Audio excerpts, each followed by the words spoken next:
પીપલોદ વિસ્તારમાં એક પ્રતિષ્ઠિત ટેક્સટાઇલ કંપનીના મેનેજર તરીકે ફરજ બજાવતા 29 વર્ષીય હર્ષ વિશાલ કુમાર શેઠની કાળી કરતૂત સામે આવતા સમગ્ર શહેરમાં ચકચાર મચી ગઈ છે। ગોવિંદ પાર્ક સતકેવલ સર્કલ પાસે રમતા 12 અને 11 વર્ષના બે પિતરાઈ ભાઈઓને ચોકલેટ અને કારમાં ફરવાની લાલચ આપીને કારમાં બેસાડીને અપહરણ કર્યા બાદ આરોપીએ કારની અંદર જ બાળકો પાસે જાતીય સતામણીની ગંદી માંગણીઓ કરી હતી। ઘટનાની વિગતો મુજબ બાળકો ગાર્ડનમાં રમી રહ્યા હતા ત્યારે હર્ષ શેઠ પોતાની કાર લઈને ત્યાં પહોંચ્યો। તેને બાળકોને લાલચાવવા માટે ચોકલેટ આપવાની અને કારમાં ફરાવવાની લાલચ આપી।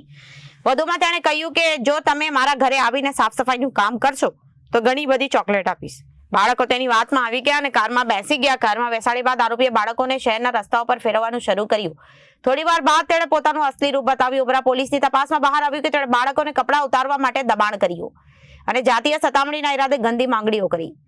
હિંમત બતાવીને બાળકોએ આરોપીઓનો વિરોધ કર્યો અને રડતા રડતા કહ્યું, અમે આવું ગંદુ કામ નહીં કરીએ। બાળકોની રડા રોડ અને બૂમાબૂમથી આરોપી ગભરાઈ ગયો અને તેમને ગમે ત્યાં છોડી દેવાની ફિરાકમાં હતો। બીજી તરફ બાળકોના અપહરણની જાણ વાયુ વેગે પોલીસ સુધી પહોંચતા ઉમરા પોલીસે તાત્કાલિક નાકાબંધી કરી હતી। મોટી સંખ્યામાં સ્થાનિક લોકો પણ એકત્રિત થઈ ગયા હતા। પોલીસે શંકાસ્પદ કારનો પીછો કરીને ફિલ્મી ઢબે આરોપીને ઝડપી પાડ્યો। બંને બાળકોને સહી સલામત છોડાવી લીધા।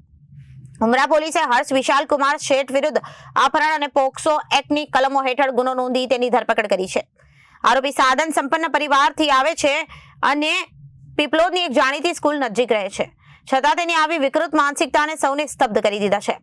પોલીસે વધુ તપાસ કરી રહી છે કે શું અગાઉ પણ તેણે આવી હરકત કરી છે કે કેમ। આ ઘટના વાલીઓ માટે મોટી ચેતવણી છે કે બાળકોને અજાણ્યા લોકો સાથે જવાથી રોકવા અને તેમની સુરક્ષા પર ખાસ ધ્યાન આપવું જોઈએ। Reporter Arvind Rathod, Janadesh News, Surat.